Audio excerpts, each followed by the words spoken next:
Behold, the Lamb of God who takes away the sins of the world.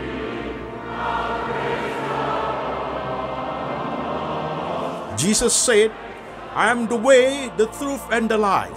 No one comes to the Father but by me.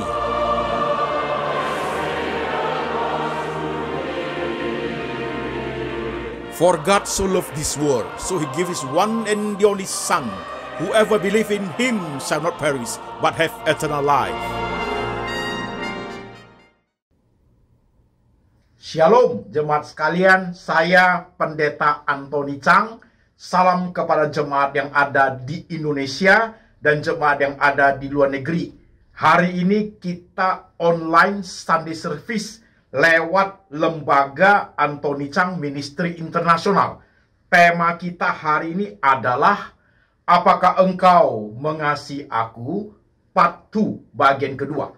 Firman Tuhan hari ini kita ambil dari dua bagian. Bagian pertama dari Injil Yohanes pasal 21 ayat 15 sampai 19. Demikian firman Tuhan.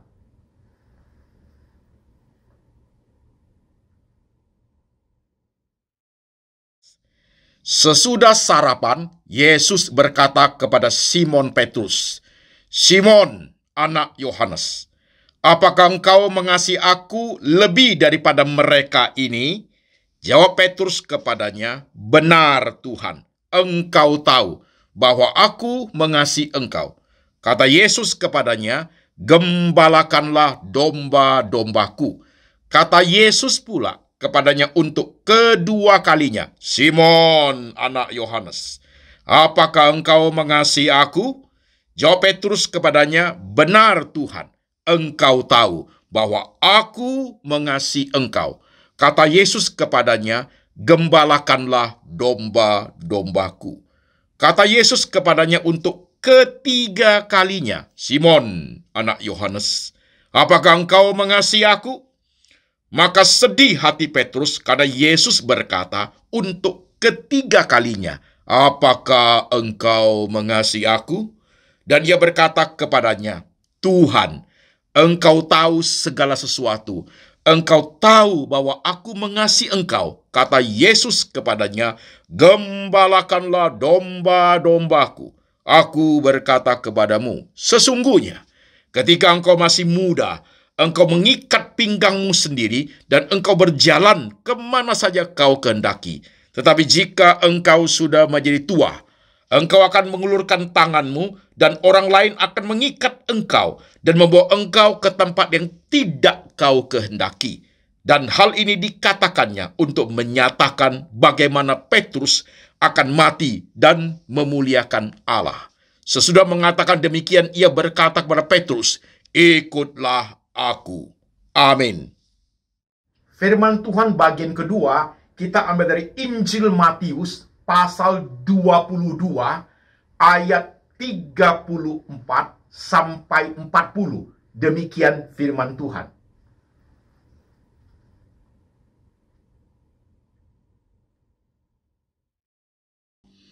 Ketika orang-orang Farisi mendengar bahwa Yesus telah membuat orang-orang Saduki itu bungkam, berkumpullah mereka, dan seorang dari mereka, seorang ahli Taurat, bertanya untuk mencobai dia, Guru, hukum manakah yang terutama dalam hukum Taurat? Jawab Yesus kepadanya, kasihilah Tuhan Allahmu dengan segenap hatimu, dan dengan segenap jiwamu, dan dengan segenap akal budimu. Itulah hukum yang terutama dan yang pertama. Dan hukum yang kedua, yang sama dengan itu ialah, kasihilah sesamamu manusia seperti dirimu sendiri. Pada kedua hukum inilah tergantung seluruh hukum Taurat dan kitab para nabi. Amin. Saudara-saudara sekalian, firman Tuhan sudah kita baca, firman Tuhan sudah kita dengar. Sekarang mari saya mengajak seluruh jemaat yang sedang ikut beribadah lewat lembaga Antoni Chang Ministry Internasional. Mari saudara sekalian kita tunduk kepala, kita berdoa. Tuhan Yesus, kami sudah membaca firman-Mu. Kami sudah mendengar firman-Mu. Sekarang roh Tuhan bekerja, menerjemahkan firman itu ke dalam bahasa yang gampang kami mengerti. Pakai hambamu ini untuk menguraikan firman dengan cara yang paling sederhana, gampang dimengerti oleh seluruh lapisan jemaat, supaya cinta kami, cinta mula-mula kami kepada Tuhan berkobar-kobar sampai akhir hidup kami. Kami butuh firman, kami butuh kekuatan, kami butuh roh Tuhan mengurapi setiap kami. Hati kami, pikiran kami, iman kami, Tuhan Yesus perbaharui. Kami siap mendengar sabda Tuhan. Dalam nama Tuhan Yesus kami berdoa. Amin. Shalom jemaat sekalian. Tema kita hari ini adalah apakah engkau mengasihi aku? Part 2 bagian kedua jemaat. Saudara-saudara sekalian, seperti biasanya, sebelum mulai khotbah, saya selalu mengutarakan satu pertanyaan. Bagaimana kehidupan saudara sampai hari ini? Bagaimana dengan kehidupan saudara sampai hari ini? Baik pengalaman-pengalaman yang positif maupun yang negatif, yang terjadi 10 tahun yang lalu, 5 tahun yang lalu, 2 minggu yang lalu, 2 hari yang lalu, 2 jam yang lalu, yang menyenangkan maupun yang menyulitkan, yang membahagiakan maupun yang mendukakan. Apakah semua pengalaman itu tetap menjadi suatu jembatan membawa saudara itu lebih dekat dan lebih cinta Tuhan? Jikalau saudara mendapatkan demikian, iman saudara bertumbuh dengan baik. Tetapi kalau hanya hal-hal yang menyenangkan saja membuat saudara itu cinta Tuhan, sebaliknya hal-hal yang mendukakan membuat saudara itu tanda tanya kepada Tuhan, berarti pertumbuhan rohani kita sudah terjadi something wrong. Oke, jemaat sekalian, tema kita hari ini, apakah engkau mengasihi aku? Part 2 bagian kedua. Firman Tuhan tadi kita baca 2 bagian.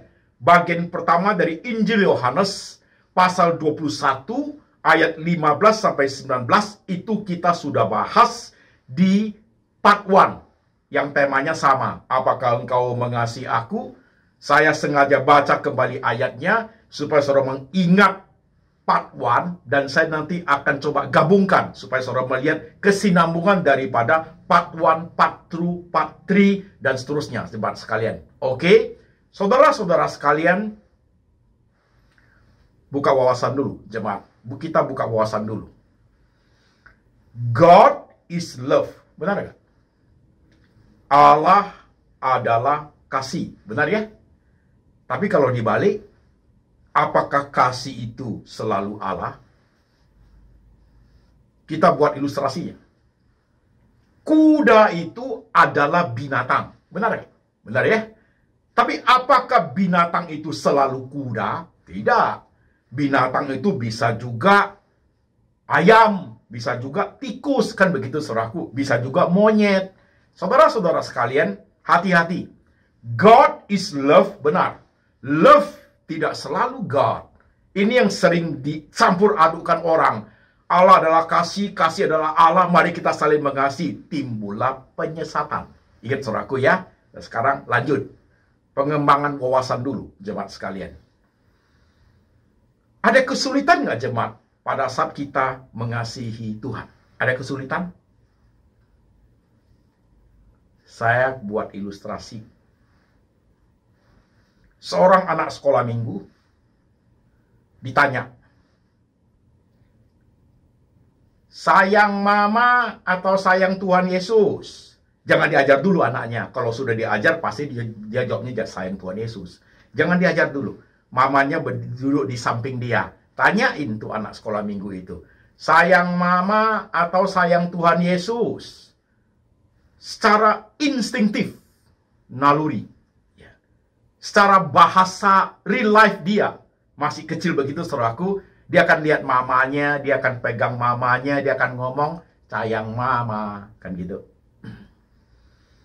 Mengapa jemaat sekalian? Karena mama bisa dilihat. Mama bisa disentuh, mama bisa dipegang, mama real ada depan mata. Anak kecil ngerti loh, sayang mama. Tuhan tidak kelihatan. Tidak mudah loh mengasihi Tuhan. Zaman di mana Tuhan Yesus hidup, Tuhan datang menjadi manusia supaya kita bisa lihat. Dan ketika Tuhan datang menjadi manusia supaya kita bisa lihat, bukannya manusia itu mengasihi dia, tapi manusia itu malah mengkhianati, menjual dia, dan menyalibkan dia di atas kayu salib, saudaraku. Tidak mudah mengasihi Tuhan. Karena pada zaman kita hidup sekarang, kita tidak sejaman dengan Tuhan Yesus. Orang-orang sejaman Tuhan Yesus pun mereka bukan mengasihi, menyalibkan dia. Kita tidak sejaman dengan Tuhan Yesus. Kita tidak melihat Tuhan Yesusnya. Tapi kita beriman Tuhan Yesus itu hadir dalam hidup kita. Mengasihi Tuhan itu tidak semudah yang kita pikir. Oleh sebab itu jemaat sekalian, muncullah berbagai permasalahan kehidupan kerohanian. Kira-kira masalahnya seperti ini. Jemaat menyimak. Pak Pendeta, saya dulunya seorang aktivis. Saya dulunya seorang diaken.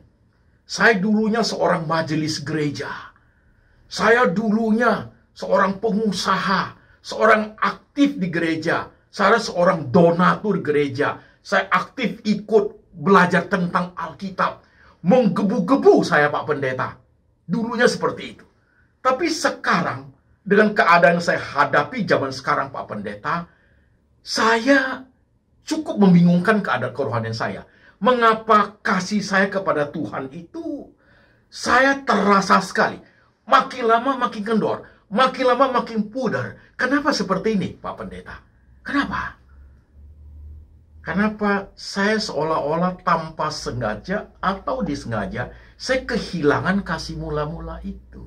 Semangat saya untuk Tuhan itu seperti tidak pernah berkobar lagi. Mengapa hal terjadi kepada pendeta, jemaat, diaken, aktivis gereja, mahasiswa-mahasiswi seminari, orang-orang giat melayani Tuhan, atau orang Kristen biasa, kaum Kristen awam? Kenapa dulu rohku menyala-nyala? Keep on fire burning. Berapi-api saya, Tuhan. Ya. Kenapa sekarang praktis down? Enggak ada lagi gairahnya. Apa yang sebenarnya terjadi dalam kerohanian umat dalam keadaan demikian, saudara sekalian? Mari kita perhatikan. Saudara-saudara sekalian. Untuk menjawab pertanyaan ini, saya berhenti sebentar. Tadi permasalahan kerohanian yang saya utarakan itu bisa menjadi masalah kita loh. Yang saudara sekarang lagi dengar saya khotbah itu bisa menjadi masalah yang sedang saudara hadapi loh. Coba kita tenang sejenak. Mungkin saya akan berkata, saya itu orangnya Pak Pendeta. Kalau dulu tentang Tuhan, jangan cerita. Sekarang kalau tentang Tuhan, saya pura-pura bego. Saya diam 1000 bahasa. Saya keep silent. Saya pura-pura tidak mengerti. Saya pakai alasan nantilah, belum sempat. Itu loh saya orangnya Pak Pendeta. Apa yang diutarakan hari ini, itulah real life yang saya alami sekarang. Kalau itu adalah yang saudara alami, saudara ikuti khotbah ini dengan teliti. Ikuti, teliti, dan konsentrasi. Oke? Kita lanjut. Mengapa hal itu terjadi dalam kerohanian orang percaya? Saya beri 3 jawaban. Jawaban secara sistematis, saudaraku. Oke? 3 jawaban secara sistematis. Jawaban pertama lebih dahulu. Jawaban pertama, saudara perhatikan. Jawaban pertama, saudara-saudaraku, dia mempunyai 2 kotak di dalamnya. Sebelum kita percaya Tuhan Yesus, kotak pertama, saudaraku ya, kotak pertama itu Tuhan mencintai kita sebelum kita mengenal Tuhan. Ya, itu namanya mystery of God. Itu namanya kotak mystery of God. Kita belum kenal dia, kita belum percaya. Tapi sebelum itu, Tuhan sudah terlebih dahulu mencintai kita. Itu adalah suatu misteri Tuhan. Itu kotak pertama. Jawaban pertama di kotak pertama, mystery of God. Sebelum kita merespon, Tuhan lebih dahulu mencintai kita. Oke? Jawaban pertama, kotak pertama. Jawaban pertama, kotak kedua. kita diselamatkan. Kita dianugerahkan iman dan saved by grace. Diselamatkan oleh karena anugerah. Jadi kotak kedua adalah kotak saved by grace. Diselamatkan oleh anugerah Tuhan. Oke? Nah, jawaban pertama itu ada dua kotak tadi. Satu, Tuhan lebih dahulu mengasihi kita. Kotak kedua, anugerah keselamatan sudah diberikan kepada kita. Nah, jawaban pertama itu saudaraku, dalam dua kotak itu, menjadikan manusia itu, yang menjadi orang percaya itu, rohaninya hidup. Roh Tuhan dalam dirinya bekerja luar biasa. Membuat orang itu menggebu-gebu. Ini jawaban pertama saudaraku. Mari kita lihat bukti-buktinya, jemaat sekalian. Dan itu terjadi kepada saya dan jemaat sekalian. Saudara-saudaraku, simak ya. Ketika dua kotak itu terjadi, menggebu-gebu roh kita untuk mengasihi Tuhan. Istilahnya kita sebut kasih mula-mula. Kasih mula-mula. Oke? Sebelum orang itu percaya Tuhan Yesus, katakanlah dia seorang yang sukses, kaya. Setelah dia ketemu Tuhan Yesus, diselamatkan oleh Tuhan, rohnya menggebu-gebu, ya, maka dia melihat semua kekayaan itu adalah datang dari Tuhan. Karena dia menggebu-gebu, maka dia seperti yang dikatakan di Alkitab tentang Sakius, orang pendek itu. Ketika Tuhan mengatakan, Sakius, malam ini aku harus menginap di rumahmu. Senang bukan main dia. Tuhan bilang sudah terjadi keselamatan di rumah orang ini. Sakius ngomong apa? Tuhan, setengah hartaku saya bagi kepada orang miskin. Jika ada orang yang saya peras, saya kembalikan 4 kali lipat. Terjadi perubahan yang luar biasa, saudara sekalian. Ini orang yang statusnya sudah kaya, akhirnya menjadi orang percaya. Bagaimana dengan orang yang sebelum percaya dia miskin, susah. Setelah percaya Tuhan Yesus pun masih dalam keadaan susah. Tetapi rohnya menggebu-gebu, berapi-api dia. Susah pun gak apa-apa. Yang penting cinta Tuhan. Susah pun gak apa-apa. Yang penting sudah diselamatkan. Sudah menjadi warga negara sorgawi. Dia lihat Alkitab, lihat di mana saudaraku? Dia lihatnya di kitab tentang Lazarus dan orang kaya. Orang kaya itu kan gak percaya Tuhan. Mati di alam maut. Lazarus yang miskin penuh borok itu, setelah mati kan dipangkon Bapak Abraham. Gak apa-apa aku miskin. Yang penting aku sudah beriman. Aku diselamatkan oleh anugerah. Aku warga negara sorgawi. Dia mau di pangkuan Bapak Abraham, saudaraku. Ya di pangku lah nanti. Di pangku. Tenang aja, saudaraku. Di pangku. Ini orang sukses, orang tidak sukses. Ketika mendapat jawaban pertama, ya, saved by grace, saudaraku, menggebu-gebu rohnya. Iya, itu terjadi kepada saya dan saudara sekalian. Itu jawaban pertama. Oke, lanjut. Sekarang jawaban kedua. Sistematis, saudaraku, jawaban ini ya. Jawaban kedua itu sistematis dengan jawaban pertama. Karena sudah saved by grace, diselamatkan oleh karena anugerah, dia masuk ke jawaban kedua, saudara sekalian. Orang ini hidupnya, orang percaya hidupnya ini, dia menggebu-gebu, dia mengasihi Tuhan, saudaraku. Nah, ketika dia menggebu-gebu, dia mengasihi Tuhan, maka dia melihatlah ke bawah semua realita kehidupan yang dia alami. Dia lihat semua. Jadi orang kaya yang percaya Tuhan Yesus, dia lihat kekayaan ini anugerah Tuhan. Dia lihat keluarganya, karirnya, bisnisnya, family-nya, pacarnya, kuliahnya, pekerjaannya, masa depannya. Semua dia melihat ini karena Tuhan. Karena the first priority adalah loving God. Bagi dia, prioritas utama adalah mencintai Tuhan, baru melihat semua yang dia hidupi. Ini konsisten dengan jawaban pertama. Saya buat istilahnya biar gampang. Lihat ke atas dulu, baru turun melihat semua yang dia hidupi. Nah, ini konsisten. Nah, orang seperti saudaraku, cintanya kepada Tuhan terpelihara dan beres.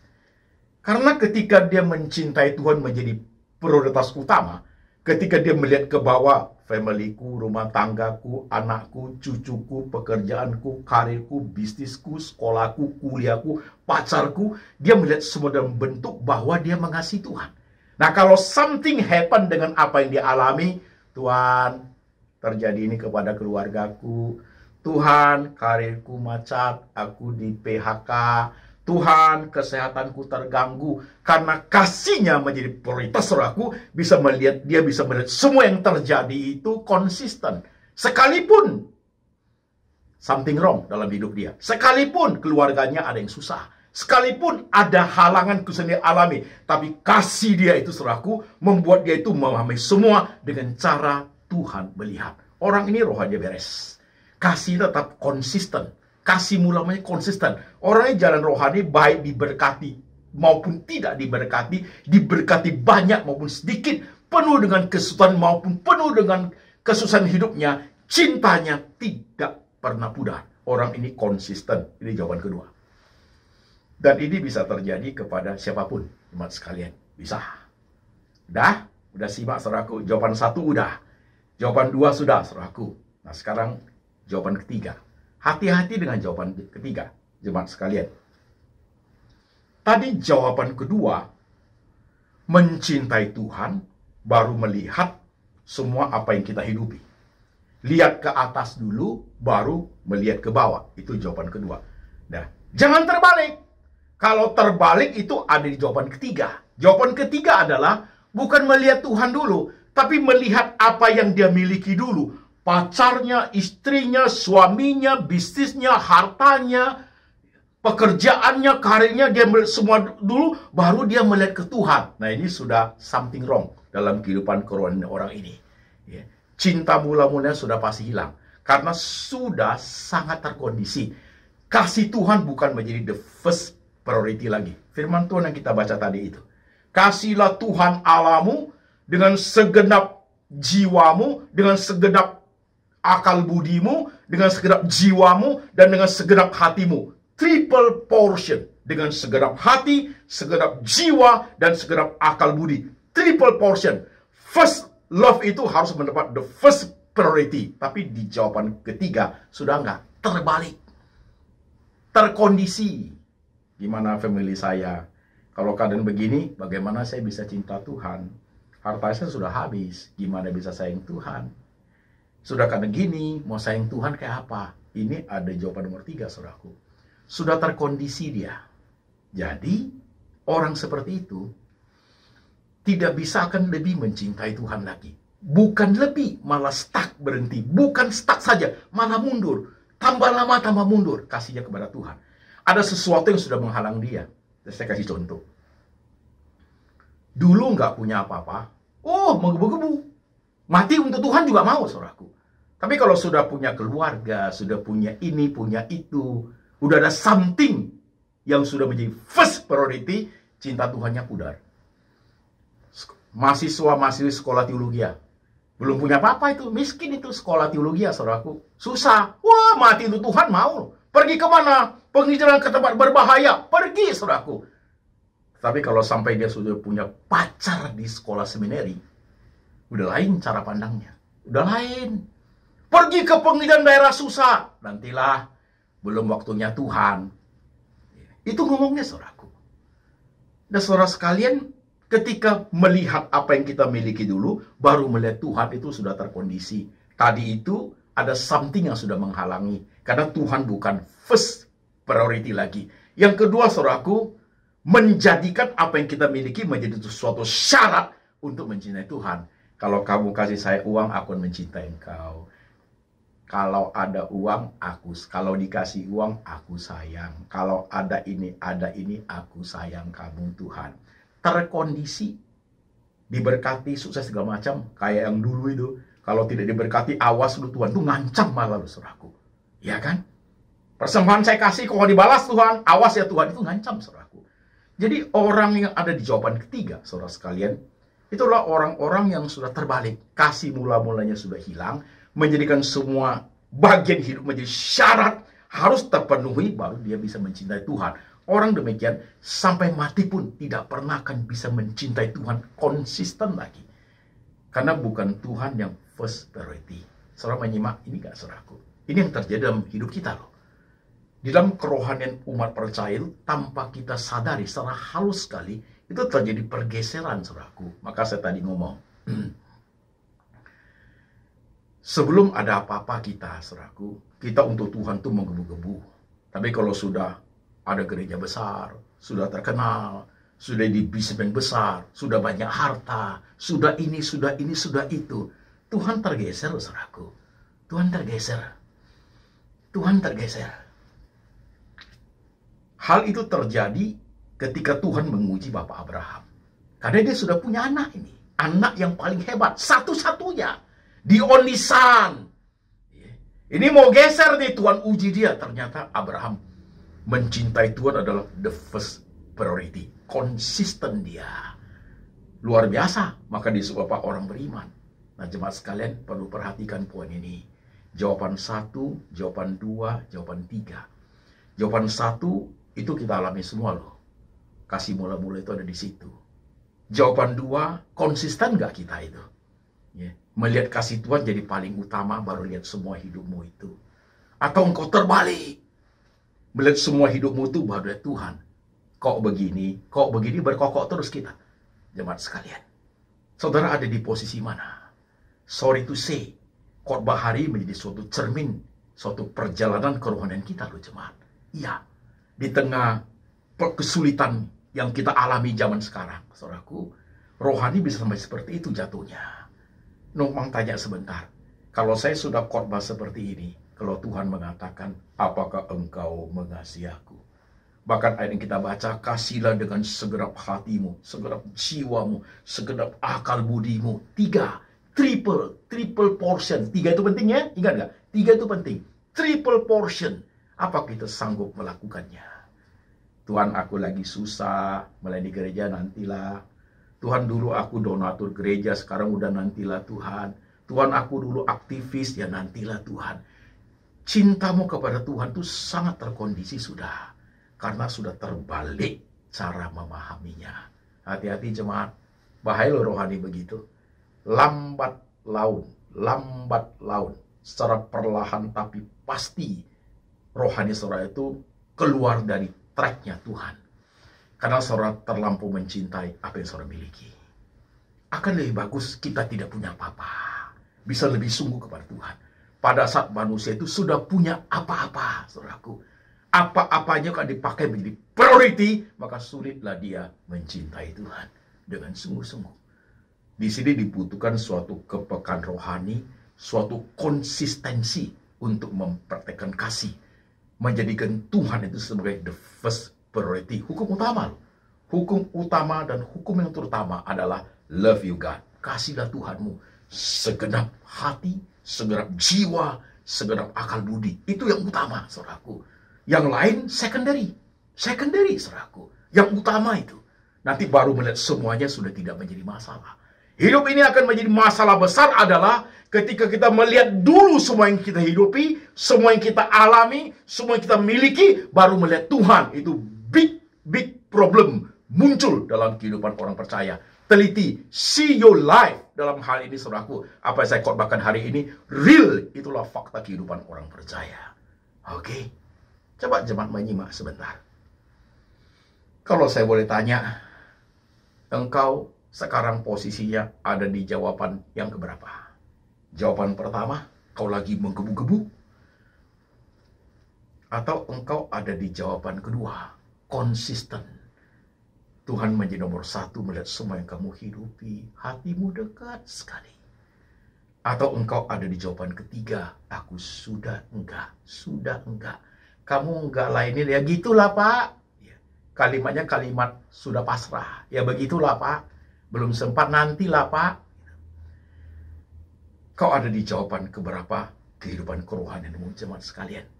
Ada di jawaban berapa? Saudara yang tahu itu loh. Dan jangan ditutupi. Jangan disembunyikan. Khotbah seperti ini transparan. Kasih tahu kepada Tuhan. Tuhan, aku di jawaban 3 sekarang Tuhan. Dulu aku nomor 1 di gereja Tuhan Yesus. Aku berdiri di pintu gerbang gereja. Pagi-pagi aku sudah di situ. Nomor 1 aku Tuhan. Aku nomor 1 di menara doa. Aku nomor 1 mendukung pekerjaan Tuhan. Sekarang aku ada di nomor terakhir Tuhan.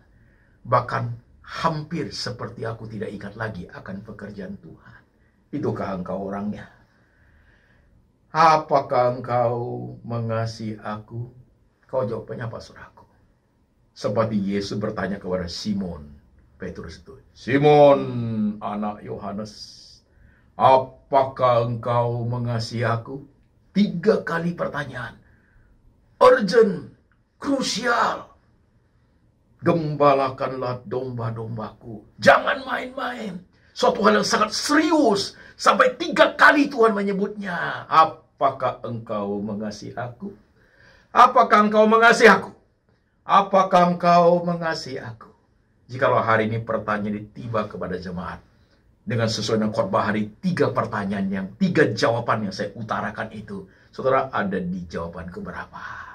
Saudara jawablah Tuhan sesuai dengan posisi kerohanianmu, ada di jawab 1, jawab 2, atau jawaban 3. Jawablah Tuhan hari ini. Saya berharap bahwa khotbah hari ini, roh Tuhan yang ada dalam diri saya itu menggebu-gebu, menghidupkan rohanimu itu, membuat kamu itu Tuhan menjadi segala-galanya. Whatever.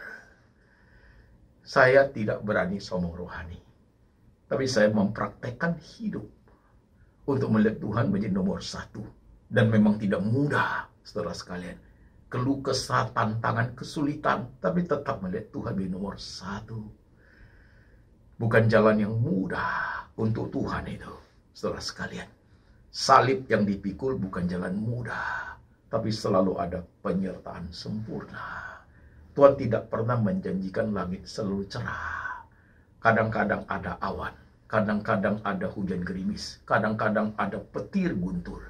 Tapi Tuhan menjanjikan penyertaan sempurna. Kembali saya bertanya, yang terakhir jemaat sekalian.